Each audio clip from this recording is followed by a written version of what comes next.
세상에 떠도는 기묘한 괴담들. 첫 번째 이야기, 경기도 양주 군부대에 소름 끼치는 실화괴담. 저는 경기도 양주에 있는 26사단 불무리 부대라고 하죠. 기계화 보병사단입니다. 26사단 121기 보대대 나왔습니다. 중대하고 소대는 생략하겠습니다. 혹시나 정말 우연히 이 부대에 나오신 분이라면 이 이야기가 거짓이 없다는 걸 아실 겁니다. 저희 부대가 전에 있던 곳은 어디인지 기억은 안 나지만 경기도 양주시 이쪽으로 부대가 이사 오게 되었다고 들었습니다. 토지는 공동묘지이고 거의 주인 없는 무연묘들이었다고 합니다. 그렇게 묘를 재배치하고 이쪽으로 오게 되었다고 하더랍니다. 그리고 저희 부대가 부조리, 가혹행위, 자살, 군사고들이 많았다고 하는데요. 검색해보시면 아실 겁니다. 그래서 제가 입대 당시에 그린존이라는 게 생겨났습니다. 26사단 분이시면 아실 겁니다. 이상하게 저희 부대가 훈련을 나가면 꼭 인사사고가 있었고 부대 내에서 크고 작은 사고가 있었다고 합니다. 그리고 어느 날 일중대 모소대의 아들을 면회온 아주머니. 아들과 면회장에서 면회를 했는데 갑자기 부대 높은 사람을 찾는다고 그런 연락이 왔다고 합니다. 대개 그러면 무시해버립니다. 정말 심각한 일 아니고서는 말이죠. 휴일에 보통 지통실에 당직 사령이 있죠. 외부인과의 만남은 안 된다고 거절하시고 보냈답니다. 그리고 다음에 또 아들의 면회를 오신 아주머니. 아들과 면회를 하고 또 높은 분을 찾는다는 겁니다. 그래서 행정보급관이 그 아주머니를 뵈러 직접 PX 면회장까지 갔다 합니다.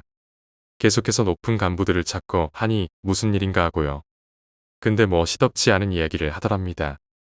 이 부대 내가 기운이 안 좋다고 조치를 하지 않으면 크고 작은 사고들이 계속 일어난다고 말이죠. 그런데 행정보급관이 무시를 했겠죠. 근데 또 면회를 오셨는데 아들을 만나러 온 게 아니라 대대장님을 만나고 싶다고 난리를 피웠습니다. 그래서 주임원사까지 올라오고 그날은 대대장도 영내에 계셨을 때인데 대대장도 면회장까지 올라왔다더군요. 그렇게 아주머니는 또 이렇고 저렇고 이야기를 하시고 주임원사와 대대장도 그냥 말도 안 되는 소리라고 무시를 했겠죠. 근데 이렇게까지 아주머니가 하는 거 보면 정말 뭔가 있겠다 싶기도 하고 해서 그럼 어떻게 하면 되느냐 물어봤더니 구슬하고 부대 내에 사자상을 세워야 된다는 겁니다. 그래서 부대를 한번 보고 싶다고 말이죠.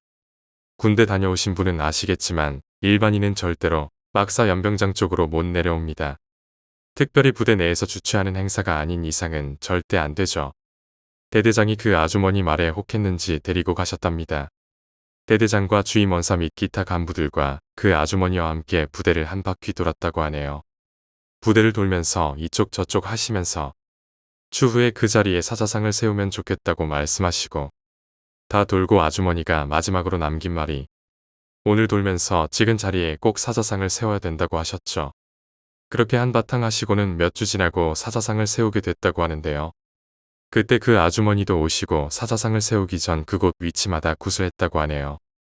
알고 보니 그 아주머니는 일중대의 병사 어머니인데 무당이셨다고. 기억에 남았던 말이 0점 사격장 가기 전에 내려가는 길이 있는데 그 길목이 저승문이라고 하더군요. 이승과 저승을 연결하는 문이라고. 처음에 이 부대로 전입하고 나서 어쩐지 눈에 띄게 사자상이 많았는데 그냥 그런갑다 하고 지나쳤었죠. 어느 날 중대장하고 저희 중대 보급관이 그렇게 말하는 거 보면 거짓은 아니겠죠. 물론 타 중대 간부들도 그렇게 말했습니다. 저희 부대가 워낙 음기가 세다고 합니다. 그러나 남자들만 모여있는 곳이니 양과 음의 기운이 조합이 잘 됐겠죠. 그러다가 큰 훈련이 있으면 많은 인원이 확 빠져나가고 물론 잔류 인원도 있겠지만 소수 인원이고요. 그렇게 훈련 있을 때마다 양의 기운이 확 빠져나가고 음의 기운이 넘쳐나서 크고 작은 사고가 많았다고. 그걸 방지하기 위해 사자상을 세운 거라고 합니다. 뭐 제가 들은 거 여기까지입니다.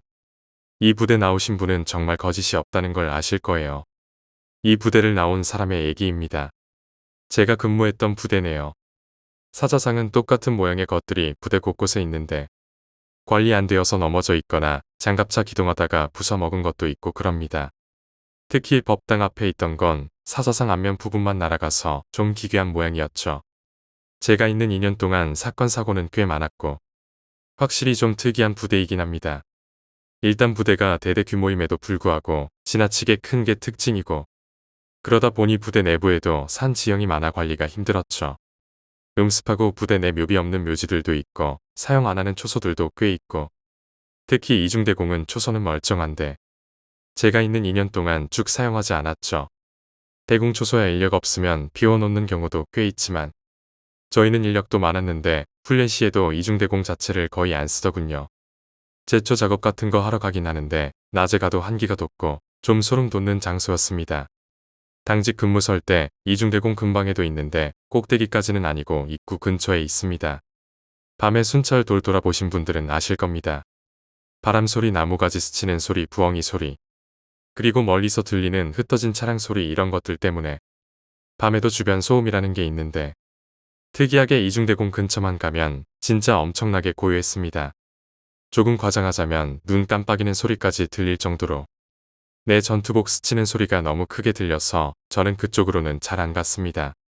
그렇다고 제가 귀신이나 뭐 이상한 걸 본 적은 없고 이중대공 관련해서 이런저런 괴담 같은 것도 많았는데 저는 그런 건 잘 안 믿어서 다른 건 기억 안 나는데 이중대공의 그 분위기는 기억이 나네요. 경기도 양주의 26사단 불무리 부대는 공동묘지 위에 세워졌으며 부대 이전 후 여러 사고와 부조리가 발생했습니다. 병사의 어머니이자 무당인 한 여성이 부대를 방문해 사자상 설치와 굿을 제안했고 이를 실행한 후 사고가 줄어들었다고 합니다. 이 사건은 군대 내부의 음기와 관련된 괴담으로 전해지며 사자상은 부대 곳곳에 설치되어 있습니다. 두 번째 이야기, 무전. 내가 아직 군대에서 일병이었을 때 내가 근무했던 곳은 험준하기로 소문난 강원도 양구. 한여름에는 38도 정도까지 올라가고 한겨울에는 폭설과 영하 20도가 넘어버리는 추위가 있는 곳. 나는 그곳의 GOP에서 아주 오래전 한국전쟁에서 가장 큰 격전지 중 한 곳이었던 수리봉에서 근무를 했어. GOP에서는 의외로 큰 이야기가 없었어. 선임들은 귀신을 봤다 군인이었다는 말이 많았지만 나는 애초에 그런 것을 잘 보는 성격이 아니었기 때문에 별일 없이 철수하였지. 내가 얘기하려고 하는 일은 그 후에 올라간 수리봉에서의 경험이야. 수리봉은 근무한 사람은 알겠지만 험준한 산으로 GOP와 비슷한 고도로 형성되어 있어.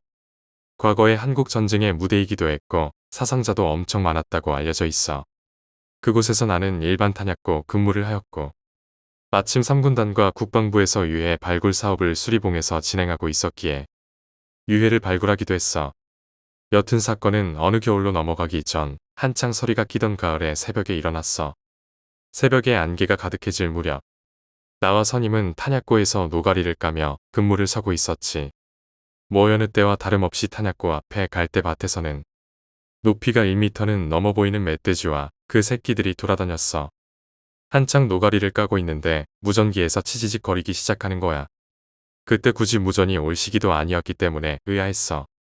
또 대대장이나 연대장이 순시를 완나하고 갸우뚱하고 있을 무렵 무전기에서 소리가 나기 시작했어. 무언가 굉장히 급박한 소리. 아마 포탄으로 들리는 포금 소리. 사람들의 비명 소리. 치지직 소리로 깨끗하게 들릴 수는 없었지만 누군가가 전쟁 영화의 전투신을 찍는다면 그런 소리가 들리겠지. 그러다가 한 남자가 한국어로 뭐라고 짓걸리더라고. 도망쳐였는지 도와줘였는지 자세하게 기억은 안 나지만 대략 전투가 벌어지고 있는 중에 무전병이 본부에 알리려는 그런 무전이었어. 그것도 굉장히 다급하게 말이야. 나랑 선임은 솔직히 장난치는 줄 알았어. 상황병이 선임이랑 동기였기에 올려주려고 전쟁 영화를 틀고 무전을 날렸을 거라 생각했지.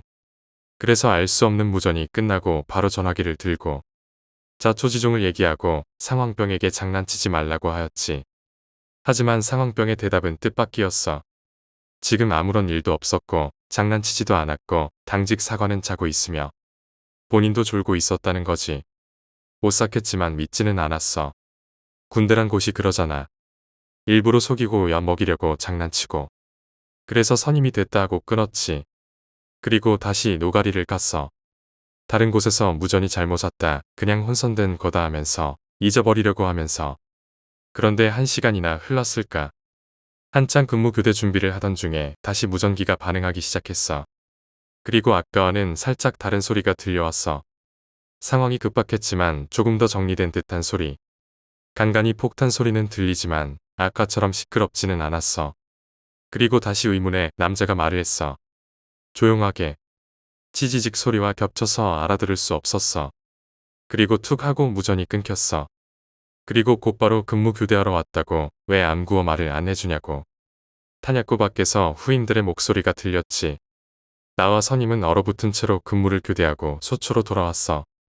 그리고 상황병에게 곧바로 따지기 시작했지. 왜 자꾸 장난치냐고, 얼마나 무서웠는지 아냐고. 상황병은 얘기했어. 끝까지 모르는 일이라고. 엄청 조용한 새벽이었고 졸려서 정신도 없었다고. 우리는 아무 말도 못했지 뭐.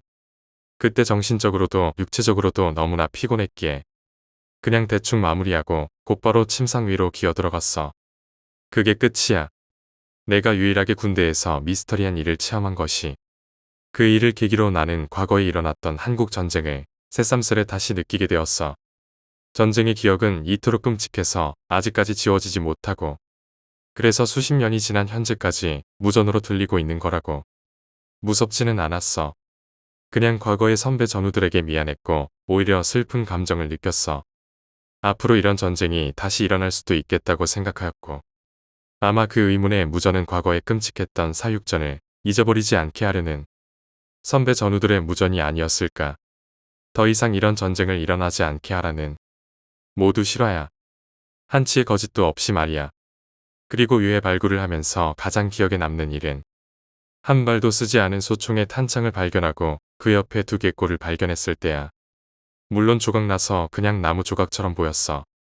나는 머릿속으로 이 사람은 총을 한 번도 쏘지 못하고 죽었구나 상상했어.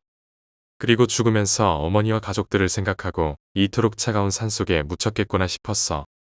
얼마나 외로웠고 두려웠고 슬펐을지 말야. 참 기억에 남을 만한 경험들이었어. 절대로 잊지 못할 거야. 그 숭고한 희생들을.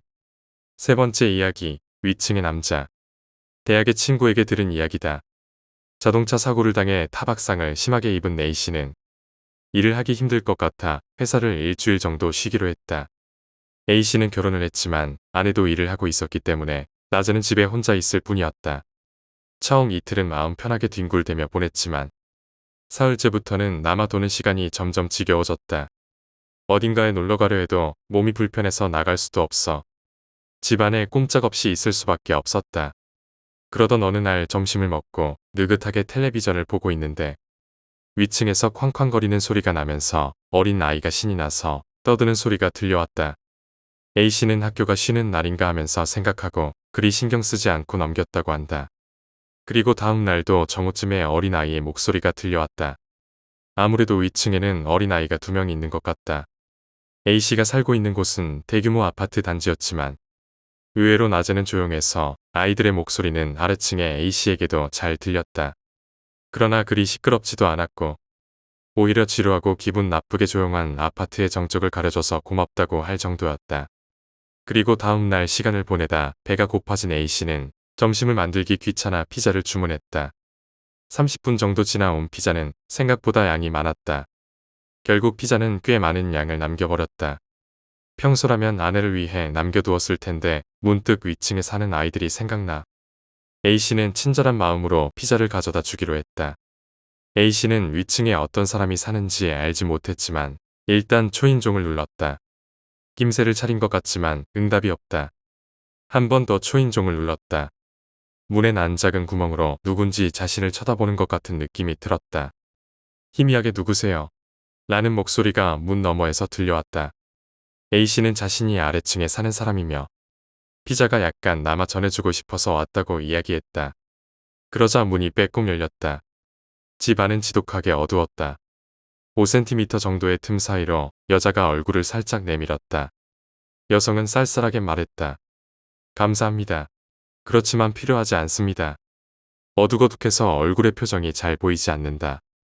A씨는 자신이 결코 어울리지 않는 곳에 와 있다는 것을 실감했지만 한 번 더 이유를 이야기하고 아이들에게 전해달라고 부탁했다. 문 틈새로부터 뜨뜻미지근한 공기가 흘러온다. 이상한 냄새가 난다. 문득 여자의 얼굴 밑을 보니 두 어린 아이의 얼굴이 보인다. 문은 그저 조금 열려 있을 뿐. 3명의 얼굴이 한 줄로 서 있다. 그럼 받아두겠습니다. 이리로 주세요. A씨는 문틈으로 피자 상자를 넣었다. 바로 옆에서 아이들의 손이 기다렸다는 듯 상자를 받았다. 세 개의 얼굴은 문틈으로 A씨를 쳐다보고 있다. 고마워. 희미하게 목소리가 들려왔다. A씨는 허둥지둥 집으로 돌아갔다. 불쾌했다. 무엇인지 알 수 없는 위화감이 머리 한 구석에 떠돌아다닌다. 어린아이의 얼굴이 뇌리에 박혀있다. 얼굴. 등이 떨려오기 시작했다. 걸음이 빨라진다. 한시라도 빨리 저 집에서 멀어지고 싶었다.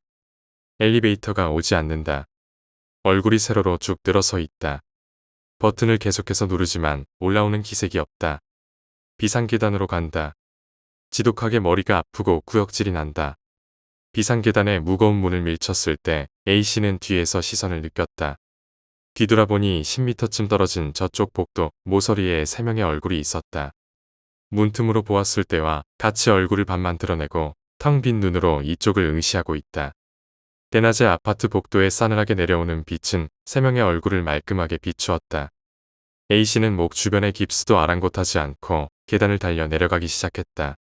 평소에도 건강을 생각해 엘리베이터를 사용하지 않고 4층 높이의 집까지 걸어 다니는 A씨였지만 1층까지 내려가는 것이 너무나도 길게 느껴졌다. 세로로 늘어선 얼굴이라니 있을 수 없다. 몸이 없다. 그리고 얼굴의 뒤에 있던 기묘한 것은 머리를 떠받친 손. 그 후 A씨는 가까운 편의점으로 달려가 경찰을 불렀다. 경찰의 수사에 의하면 A씨의 윗집에서는 어머니와 아이들의 사체가 욕조에서 발견되었다고 한다. 사체에는 목이 없었다. 목이 잘려나간 지 3일 정도 지났었다고 한다.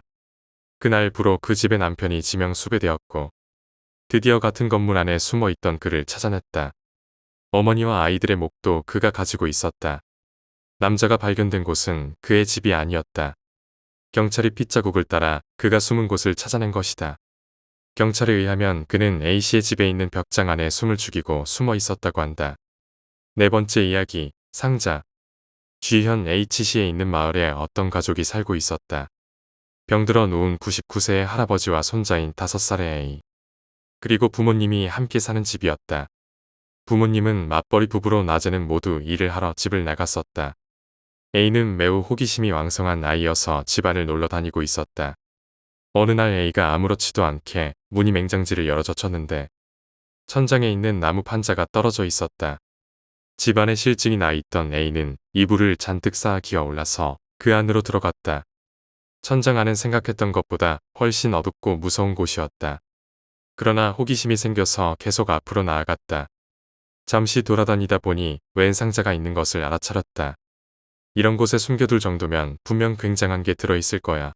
라고 생각하고 A는 입구 쪽으로 돌아가기 시작했다. 그런데 이상하게 상자가 무거웠다. 어린이의 머리 정도 되는 크기인데도 10kg은 되는 것 같았다. 하는 수 없이 질질 끌어서 가기로 했다. 조금씩 입구에 가까워짐에 따라 상자의 모습이 서서히 보였다. 시커먼 상자였지만 군데군데 흰 곳도 있었다. 뚜껑은 검은 종이로 막혀 있었다. 점점 입구에 가까이 간다. 점점 밝아져 온다. 시커멓다고 생각했던 상자는 흰 상자에 검은 글씨가 빽빽히 써 있어서 그랬던 것 같다. 뚜껑 종이도 마찬가지였다. 흰 종이에 글자가 빽빽히 써 있었다. 입구는 앞으로 1m 정도. 한 번 더 상자를 보았다. 상자의 주위에 빽빽하게 써 있는 글자. 그것은 경문이었다. 그리고 뚜껑에 붙어 있는 종이는 부적이었다. 그리고 갑자기 A의 몸에 공포가 전기처럼 찌릿하게 퍼져왔다. 그때 뒤쪽 어두운 곳으로부터 저벅저벅하는 발소리가 들려왔다. A는 그것을 절대로 보아서는 안 된다고 생각했다. 도망치려고 했지만 발이 움직이지 않았다. 마구 이쪽으로 접근해 온다. 이제 조금 있으면 빛에 그것이 비친다. 이제 그것의 모습이 보인다. 이제 더 이상은 안 된다. 하지만 그 순간 A는 천장의 출구로 떨어져 바닥에 이불 자리에 누워 있었다. A가 얼굴을 드니 거기에는 병들어 누워있는 할아버지가 있었다. 이유도 모른 채 아연실색하고 있자니 할아버지가 갑작스럽게 사라져라 라고 외쳤다. A가 혼란스러워하고 있는데 할아버지가 다시 이제 충분하지 않느냐 라고 외쳤다. A는 할아버지의 얼굴을 우러러 보았다. 하지만 할아버지는 A를 보고 있지 않았다. 할아버지는 입구를 응시하고 있었다. 정확하게는 입구에 있을 그것을 말이다. 잠시 동안 그 대치 상태가 계속되었다. A에게는 엄청난 시간이 흐른 것만 같이 생각되었다. 5분쯤 지나 할아버지는 A에게 천천히 절대 뒤를 돌아보지 말고 할아버지 방에 가 있거라. 알았지? 절대 뒤를 보면 안 돼. A는 이유도 모르고 겁에 질린 채 뒤를 보지 않고 그대로 할아버지 방까지 도망쳤다. 거기서 겁에 질려 안절부절 못하고 있었다. 5분 정도 지나 할아버지가 비틀거리며 방으로 들어왔다. 당장이라도 쓰러지실 것 같다. A는 할아버지를 부축해 이불 자리에 눕혀드렸다. 할아버지는 들어 누워 한숨을 내쉬며 천천히 말을 꺼냈다. A야, 지금까지는 이 할아버지의 까지 할아버지가 말했을 때 반대쪽 방에 문을 여는 소리가 들려왔다. 그리고 다시 저벅저벅하는 발소리가 들려왔다. 할아버지는 갑작스럽게 A의 손을 움켜쥐고 이불 속으로 끌어당겼다. 99세라고는 믿어지지 않을 정도의 강한 힘이었다. 그리고 할아버지 방의 문이 열렸다. 할아버지의 몸은 부들부들 떨리고 있었다. 그리고 할아버지가 무엇인가 중얼거렸다. 잘 들리지 않았지만 미안하다. 용서해줘. 이 아이만은 그만두거라. 라고 말하는 것만은 들려왔다. A는 정신이 흐려져서 점점 눈앞이 어두워졌다. 그리고 바로 그때 이불이 살짝 들려 그것에 발이 보였다. 다 썩어버린 듯한 보라색으로 군데군데 살점이 흘러내리고 있었다. 그대로 A는 기절해버렸다. 정신을 차리고 보니 A는 할아버지의 이불자리에서 혼자 자고 있었다. 시간은 그때로부터 5시간이나 흘러 있었다. 할아버지는 A가 집안을 구석구석 찾아봤지만 모습이 보이지 않았다. 부모님이 돌아와서 경찰에 신고했지만 할아버지는 결코 발견되지 않았다. 일주일 뒤에 아무래도 그 일이 마음에 걸렸던 A가 무서워하며 그 방의 문을 열어보았다. 하지만 천장에 뚫려있던 그 입구는 막혀 있었다. A는 안심하고 방을 나서려 했다. 그리고 그때 A는 보아버렸다. 엄중하게 닫힌 그 천장의 문틈 사이에 끼어있는 언제나 할아버지가 몸에 지니고 있던 부적을. 5번째 이야기, 오래된 목욕탕. 2001년쯤이었던 걸로 기억한다. 굉장히 추운 겨울이었다. 아침에 운동을 하러 가다 우연히 동네 사람들이 하는 이야기를 엿들을 수 있었는데 목욕탕에서 어제 새벽 사람이 죽어 나왔다는 것이었다. 나는 이게 무슨 일일까 싶어 몹시 추운데도 불구하고 잠시 걸음을 멈추어 아주머니들이 하는 이야기에 귀를 기울였다. 아니 글쎄 백삼동 김씨 말이야. 그 젊고 건강했던 사람이 목욕탕에서 갑작스런 심장마비로 죽었으니 말이야. 저 자식만 불쌍하게 됐지. 정말 안 됐어. 아주머니들이 말한 그 목욕탕은 나도 자주 이용하는 곳으로. 사실 집과는 약 15분 정도로 집에선 거리가 꽤 있었다. 하지만 지금까지 나는 굳이 가까운 곳을 가지 않고 그곳을 고집했다. 순전히 2가지 이유에서였다. 목욕탕 자체는 오래되었지만 아주 깔끔한 데다가 이상하게도 평소 이용하는 손님이 거의 없다는 것이었다. 보통 평일 낮에 가면 혼자 조용히 명상을 하며 탕에 있을 수 있었다. 그러나 나는 아주머니들을 뒤로하고 길을 걷다가 갑자기 머릿속에서 스치듯이 떠오르는 것이 있었다. 아마 일주일 전이었을 것이다. 탕내 수면 금지. 평소에 못 보던 팻말이었다. 이게 무슨 말이지? 탕에서 잠을 자지 말라는 말인가? 뭐지? 나는 마침 쓰던 타월을 수거하던 주인 아저씨께 벽에 붙은 팻말의 의미를 물어보게 되었다. 아저씨 저게 무슨 말인가요? 갑자기 아저씨의 얼굴에 당황스러움과 어두운 그늘이 뒤섞인 작은 표정 변화를 육감적으로 느낄 수 있었다. 그건 탕에서 잠을 자면 몸에 해로울 수도 있네. 별거 아니니 신경 쓰지 말게. 분명히 뭔가 얼버무리는 듯한 말투였다. 나는 조금은 의아한 표정을 지으며 제자리로 고개를 돌렸다. 눈을 감고 다시금 명상을 즐기고 있었다.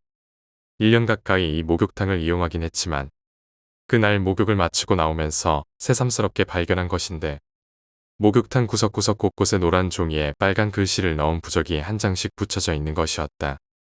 못 보던 것인데 이런 것이 원래 있었나. 오늘따라 기분이 이상하네. 그리고 그날 나는 집에 가는 길 횡단보도를 건너려다 10톤 트럭이 바로 코앞 10cm 스쳐가는 작지만은 않은 사건을 겪고 말았다. 현재로 돌아가서 그러다 이 일이 잊혀질 즈음 사흘 후였다. 또다시 끔찍한 사건은 터지고 말았는데 아침부터 동네는 벌써 발칵 뒤집어져 있었다. 죽은 사람이 며칠 전에 죽었던 김씨 부인이래요. 어떻게 이런 일이 일어날 수가 있지? 두 눈을 부릅뜨고 탕에 둥둥 떠 죽어 있는 걸 발견했다지. 생각만 해도 끔찍해요. 그날 이후 목욕탕 주인 내외는 경찰의 의심 섞인 조사를 받을 수밖에 없었고, 또한 사건 이후로 목욕탕을 애용하던 소수의 이용객도 발길을 완전히 끊게 만들었다. 나는 평소 같았으면 그 일에 대해 깊은 생각에 잠기었을 수도 있었을 텐데, 사실 그 당시 중요한 시험을 앞두고 있는 처지라 그다지 신경 쓸 겨를이 없었다. 그러다가 그 일은 기억 속에서 완전히 잊혀지게 되었고, 얼마 후 무사히 시험을 끝내고 동무들과의 술자리를 마지막으로 이제 본격적인 사건이 전개된다. 그날 기분은 좋았지만 이상하게도 컨디션이 안 좋아 술을 많이 마실 수 없었다. 모임을 마치고 집으로 향하니 새벽 2시가 다 된 시각이었다. 택시를 타고 집으로 향하고 있었는데 문득 뜨거운 탕이 생각나 땀도 빼겸 아무 생각 없이 그 목욕탕 앞에 택시를 세우고 말았다. 잠시 후 입구로 들어선 나는 잠시 후 뭔가 이상한 느낌에 사로잡혔다. 건물 내부에 불이 모두 꺼져 있는 것이었다. 목욕비를 계산하는 카운터에도 불이 소등되어 있었는데 TV는 아주 시끄럽게 어느 한 유선 오락 채널로 켜져 있었고, 등을 돌린 앞모습을 알 수 없는 검은 머리에 어떤 젊은 여자가 앉아 있었다. 여보세요? 여기 계산 좀. 칫솔하고 샴푸 주세요. 몇 번을 불러봐도 아무 대답이 없었다. 이봐요. 계산 안 해요. 그냥 올라갑니다. 나중에 뭐라고 하지 마세요. 여자는 대답이 없었다. 계속 TV 쪽으로 몸을 둔 채 나에게 등을 돌리고 있었다. 할 수 없이 나는 어두컴컴한 계단을 터벅터벅 올라갔고, 술 기운도 있고 해서 주위 환경에 그다지 무서움을 느낄 기분이 아니었다. 남탕 문을 열고 들어가 보니 탈의실과 목욕탕 안쪽에는 불이 모두 켜져 있었다. 그러나 사람의 모습은 보이질 않았다. 아니, 이 건물 내에 있는 사람은 나 혼자라는 생각이 들었다. 그리고 또 다른 한 명. 카운터에 그 여자. 새벽의 목욕탕은 지독하게도 조용했다. 간간히 물방울 떨어지는 소리만이 새벽의 정적을 깨고 있을 뿐이었다. 나는 탕에 들어가 명상을 하다 문득 그 여자의 얼굴이 이상하게 궁금해졌지만 이내 기분이 나빠져 생각을 돌렸고 잠시 눈을 붙였는데 그만 깜빡 잠이 들어버리고 말았다. 얼마쯤 지났을까? 나는 문득 비릿한 냄새에 잠을 깨고 말았다. 깜짝 놀라 일어나 보니 사방이 칠흑같이 어두운 것이 아닌가. 잠시 후 물방울 소리조차 들리지 않는 한치 앞도 보이지 않는 이 어두운 목욕탕에 나 말고 누군가 있다는 것을 분명 직감적으로 알 수 있었다. 나의 귀가 그걸 말해주고 있었다. 누군가 이 어둡고 조용한 목욕탕 안에서 작게 콧노래를 흥얼거리고 있었다. 나는 그때부터 긴장하기 시작해 극도의 공포 상태에 빠져들었고, 심장이 왼쪽 늑골을 미친 듯이 두드리고 있었다. 그 당시 몰려드는 엄청난 공포심에 그만 미쳐버릴 것만 같았고, 보이지 않는 사방을 미친 듯이 응시하기 시작했다. 몇 분이 흘렀을까? 어둠에 익숙해지기 시작한 나의 시야에 뭔가 보이기 시작했고, 잠시 후 나의 입에서 천천히 낮게 깔린 신음소리가 흘러나오기 시작했다. 그것은 목욕탕 한쪽 구석에 마련된 앉아서 씻으라고 만들어진 자리들 중에 어느 한 거울이었다. 마주보고 있는 두 개의 거울 중 하나에서 반사된 사람의 검은 형태가 비춰지고 있었다. 내가 직접 볼 수 없는 구석 쪽 자리가 그 거울을 통해 비춰지고 있었던 것이다. 그것은 어떤 여자가 등을 돌리고 검은 머리를 길게 내려뜨린 채 섬뜩한 콧노래를 흥얼거리며 빗질을 하고 있는 광경이었다. 서서히 머리가 내 쪽으로 돌아가고 있었다. 나는 그곳을 벗어나려고 미친 듯이 발버둥쳐 보았지만 이미 몸은 말을 듣지 않고 있었다. 잠시 후 온 검은 머리카락 사이로 피로 물들인 빨간 눈동자와 눈을 마주친 나는 그만 깔끔하게 정신을 잃는 수밖에 없었다. 소혜은 다음날 아침 발견돼 이틀을 사경을 헤매다 병원에서 깨어났고, 병문안을 온 주인 아저씨와 이야기를 나눌 수 있었다. 그날 주인 아저씨는 영업을 하지 않았는데 어떻게 들어올 수가 있었냐고 묻는 것이었다. 그리고 더더욱 이해가 안 되는 부분은 수도를 차단하면 물이 나올 수가 없는데 어떻게 탕에 뜨거운 물이 가득 들어가 있었는지 도저히 납득이 가지 않는 듯한 표정이었다. 소혜은 조용히 그날 밤 있었던 일을 주인 아저씨께 모두 이야기하기 시작했고, 이번 일에 엄청난 내막을 들을 수가 있었다. 주인 부부에겐 외동딸이 하나 있었다고 한다. 그러나 10개월 전 그만 새벽에 집 근처 횡단보도를 건너다 차에 치여 그 자리에서 죽고 말았다고 했다. 물론 가해자는 뺑소니를 쳤고 아직도 이렇다 할 목격자가 없어 억울하게 가해자를 잡지 못하였다고 하는 것이었다. 그 후로 주인 부부는 죽은 딸이 새벽이 되면 건물을 돌아다니는 걸 목격할 수 있었다고 한다. 그러던 몇 달 후 103동 김씨 내외가 목욕탕에서 불가사의한 죽음을 당하게 되자 경찰은 목욕탕을 주시하기 시작했고 수사는 전혀 뜻밖의 해결을 만들어내고 있었다. 그것은 목욕탕 주인 부부의 딸을 치어 숨지게 한 그 범인이 바로 103동 김씨 내외라는 것이었다. 그 순간 소혜의 머릿속은 그림 퍼즐처럼 빠르게 조각을 맞추어 그림을 만들기 시작했고 한편으로는 정말 놀라움과 섬뜩함을 금할 수가 없었다. 퇴원 후 얼마 뒤 그 목욕탕에 다시 가게 되었지만 내가 보았던 그 여자가 비치던 곳에는 거울 자체가 없었다. 나중에 알 사실이지만 내가 횡단보도에서 교통사고를 당할 뻔했던 그곳은 주인 부부의 딸이 죽었던 바로 그 장소였다. 결국 귀감이 있는 나에게 누군가 암시를 주려고 했던 것은 아니었을까. 내가 목격했던 카운터의 여자와 목욕탕 거울에 비친 여자의 모습은 분명 동일 인물이었을 테지만 그것이 과연 주인 부부의 딸의 원혼인지 아닌지는 아직까지 밝혀내고 싶지 않는 미스테리이다. 6번째 이야기, 쌍둥이. 우리 집에 사정이 있어서 엄마가 나 어릴 때 쌍둥이 2명을 뱃속에서 잃으셨는데 엄마 아빠는 자식을 잃으신 거라 힘들어하셨어. 뱃속에서 8개월째 죽었기 때문에 거의 출산을 임박해서 아기가 죽었지.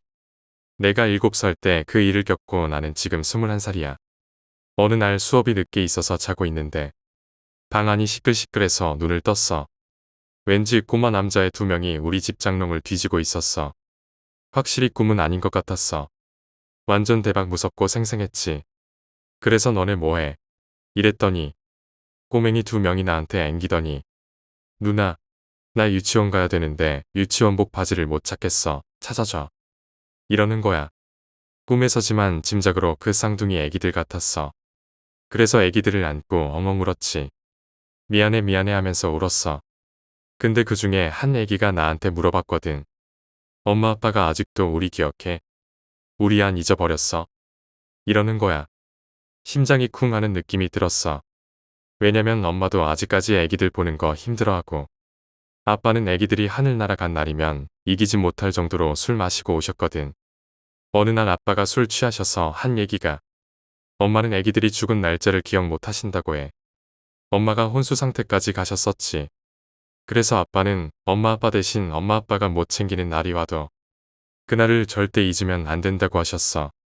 그 말이 생각나서 정말 통곡하면서 엄마 아빠랑 우리는 너네 기억해. 안 잊었어. 잊은 적 없어. 하고 서로 껴안고 울었어. 그러니까 그 물어본 애기가 다른 애기 껴안으면서 우리 안 잊었대. 정말 우리 안 잊은 거지. 이러고 뛰듯이 기뻐했어. 그리고 자기들끼리 간다고 사라진 거야. 엉엉 울고 있었는데 꿈이었지. 눈 뜨자마자 무섭기도 하고 너무 생생해서 친구한테 전화해서 울었던 기억이 나네. 7번째 이야기, 버스에서 아저씨가 따라왔다. 제가 버스를 탈 때 1인석보다 2인석 쪽에 앉는 걸 좋아해서 2인석 자리에 앉아서 집에 가는 길이었습니다.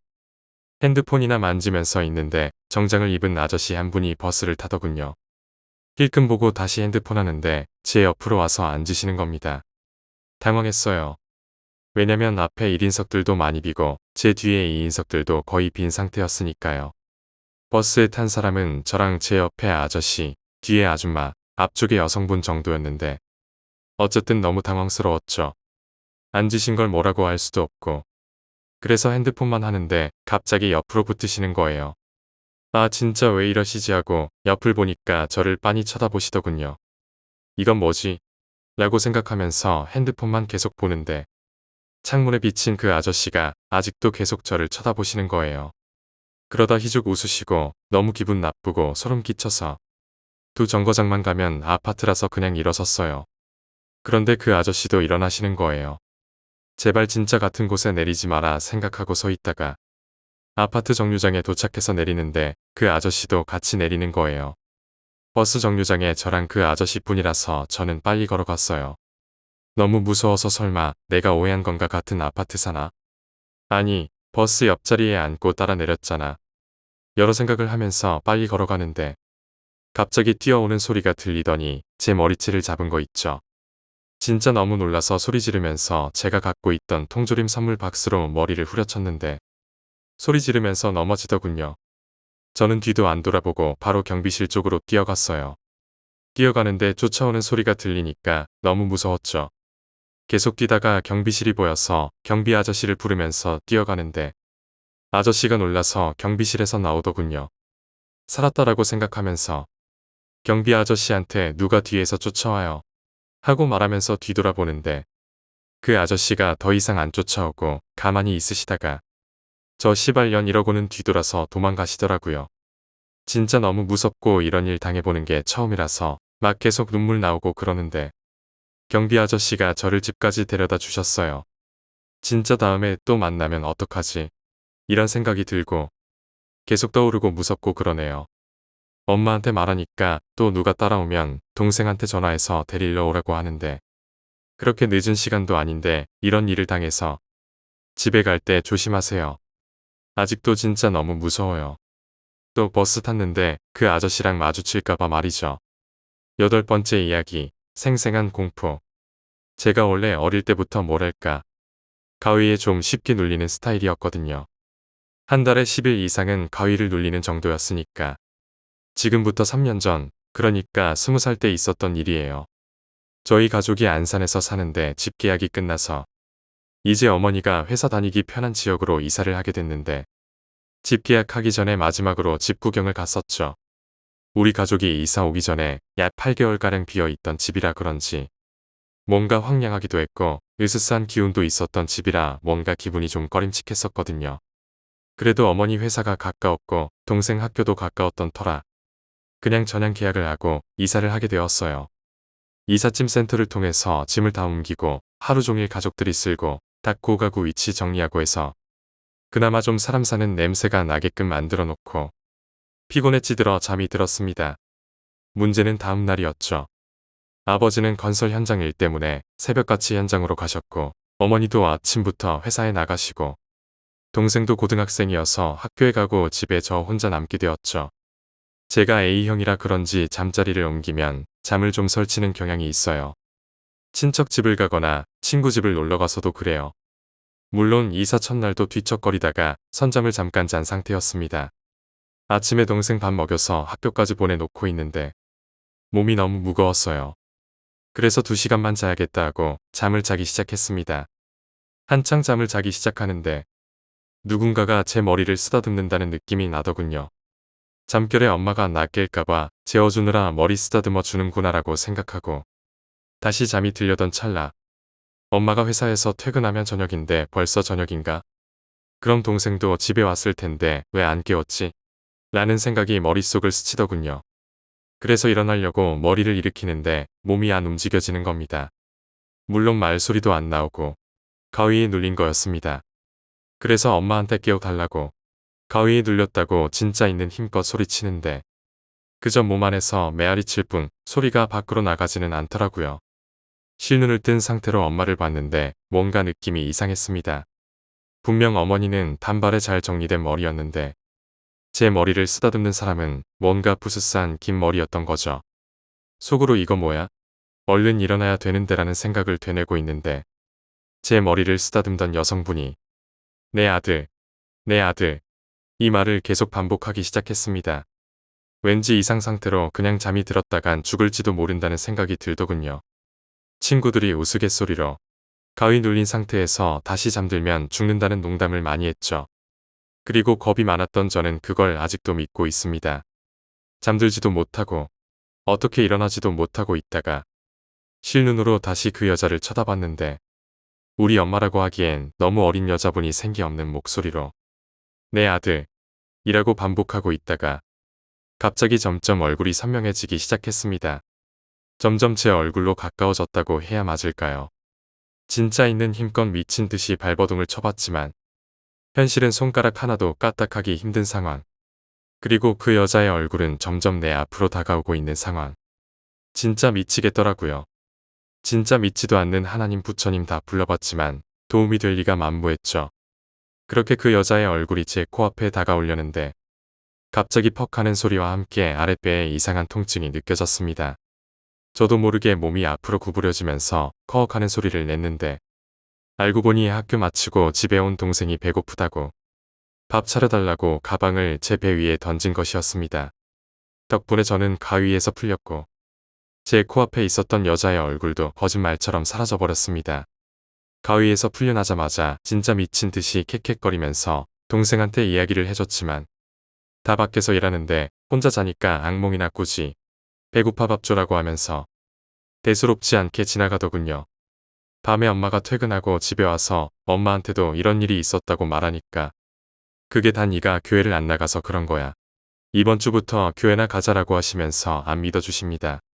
근데 저는 그날 확실히 무언가와 함께 있었고 그 무엇인가가 머리를 쓰다듬으며 저에게 내 아들 이라고 했었거든요. 과연 그건 무엇이었을까요? 진짜 동생의 말대로 악몽이었을까요? 아니면 그 집에 뭔가가 있었던 것이었을까요? 이제 다시 이사를 와서 다른 집에 살고 있지만 아직도 그 집 부근을 지나갈 때면 그날 생각 때문에 소름이 돋고는 합니다.